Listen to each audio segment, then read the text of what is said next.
Hi guys! Here's our Farmers View Park adventure. So if from Cebu City kayo, so ipapakita ko kung saan siya ha, saan papunta doon sa ano. So if from Cebu City kayo, dadaan pa kayo ng mga Sibunga, Carcar, and then doon sa Dalaget, then Alcoy. So yung sa Alcoy, diretso na ko sa Alcoy, yung Dolomite ito ha, yung Dolomite sand na pagawaan, yan makikita nyo. And then sa Alcoy na din kayong mag-stop over sa 7-Eleven or magbili kayo ng chicken or yung hanging rice or your rice. So kami, nagdala kami ng mga chips or noodles and then bread, biscuits for the kids kasi wala kayong mabibilhan sa farm. Inform lang man din kayo ng farm na if magpabook kayo na walang mabilhan doon. So you bring your own food. Pwede din yung mga lulutuin yung dalhin nyo. Pwede kayong makagamit doon sa kitchen, magluto. Enjoy naman din yun pag ganun yung gagawin nyo. Fresh pa din yung kakainin nyo. So doon sa lungsod ng Alcoy, dyan sa church, yun yung yung church talaga. Sa harap doon, park. Okay? Doon sa park, mag-right kayo, paakyat. So yan, makita niyo yung park, no? Harap yan ng church ng Alcoy ha, sa lungsod. So straight lang talaga kayo paakyat sa farm. So mga 15 kilometers po yun, mahigit yung farm. So straight lang talaga kayo, makadaan kayo ng mga ganitong view. Okay naman yung daan, no? Okay naman yung daan. Maganda naman yung kalsada. So preferred na yan, yung parang man-made forest, makakadaan kayo ng ganyan. So, if you have four-wheel drive na sasakyan, mas okay yun yung dadalhin nyo kasi paakyat na kasi yung pagdating doon sa farm, no? Pwede naman yung mga auto lang, yung sedan na yan, makita nyo, pagdating nyo dyan, pag straight nyo lang yung gas up, yun yung sign na malapit na kayo. Sa unahan ng gas up, meron niyang naka-Y.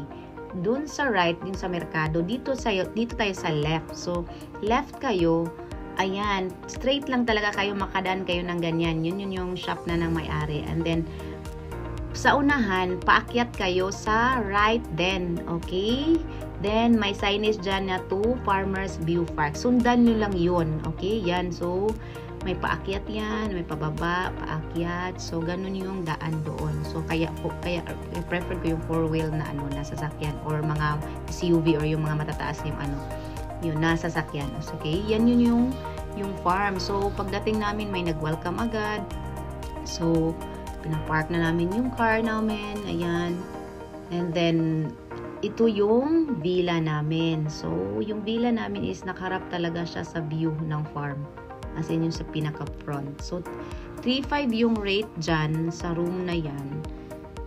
Good for 2 yan. Pero malaki yung bed. Then, ang excess is parang 500 per person. So, pag inquire nyo, isa naman nila yung rate, no?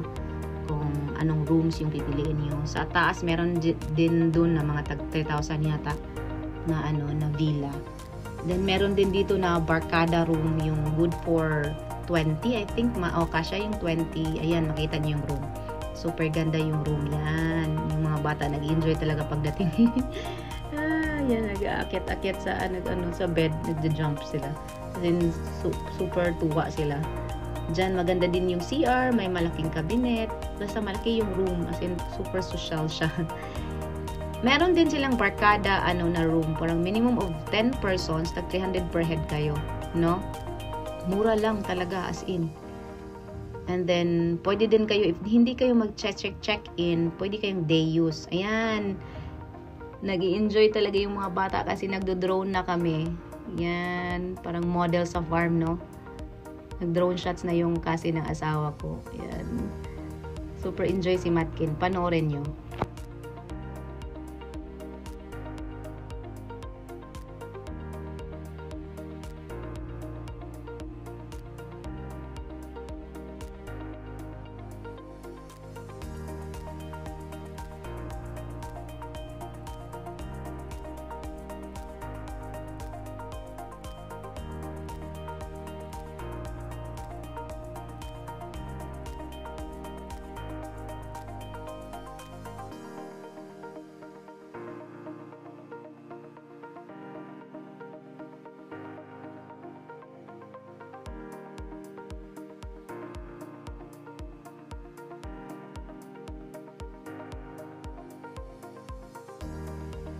ayan yung si Matki na parang naglalaro siya sa drone. Parang nagpapahabol siya ng drone. Kasing tuwang-tuwa yung bata. Kasi parang hindi daw niya makalimutan na experience. Tapos magpapabili na ng drone. So, nag-i-enjoy din sila sa pool. Timing na wala pa yung ibang guest. So, sila yung dalawa lang yung naliligo pa. So, nung hapon na sila naligo kasi parang hindi nila mainitan ng araw. Pero timing naman na hindi mainit yung yung panahon pagdating ng so as in super enjoy talaga sila ng ng pagsiswimming. Kasi yung pool super ganda. Yan, infinity pool kasi yun. So, tingnan nyo lang yung ibang view.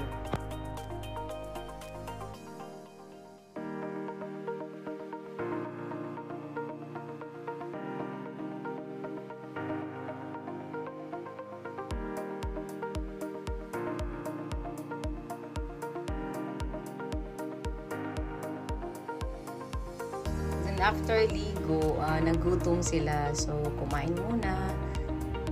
Dyan sa labas ng room, pwede kayong dyan kumain. No? Nakaset up yung mga table. Then, nag-relax muna kami. Nag-prepare ng energy for the bonfire ng gabi. Ayan! Start ng mag-set up kami for dinner. So, timing lang din na na may kasabay kami na close friend din ng may-ari ng park, ng resort. So, kakilala din ang asawa ko. So, nag-isa na lang kami doon sa bonfire. Sabay-sabay kami kumain. And then, mga bata nag-i-enjoy sa bonfire. So, panoorin nyo guys yung view ng Farmers View Park at nighttime.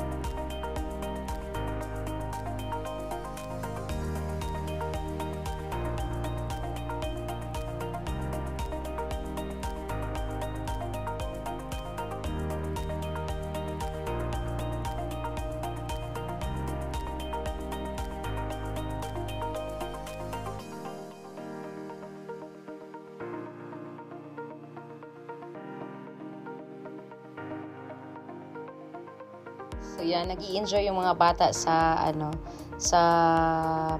pagluluto ng marshmallows. So grabe, nagsasayawan ng gabi. Yung park kasi naka-schedule yung light, i-off na siya at 9 PM. So pwede naman kayo mag-swimming pero wala nang ilaw. So up to 9 lang yung ilaw ng park ng resort. So ayan, nag-ikot-ikot sa fire. So, malamig na siya paggabi. So, kaya may bonfire para hindi kayo pag gusto nyong magpa-init, dyan kayo. So, guys, thank you for watching. If magpa-book kayo, just PM the Farmers View Park na page. Nakatag naman. And then, nandyan din sa mga photos ko. Nakatag din sila. So, as in, sulit yung stay. Ang ganda ng park. So, sarap balik-balikan. Alright, thank you for watching. Bye! I love you all!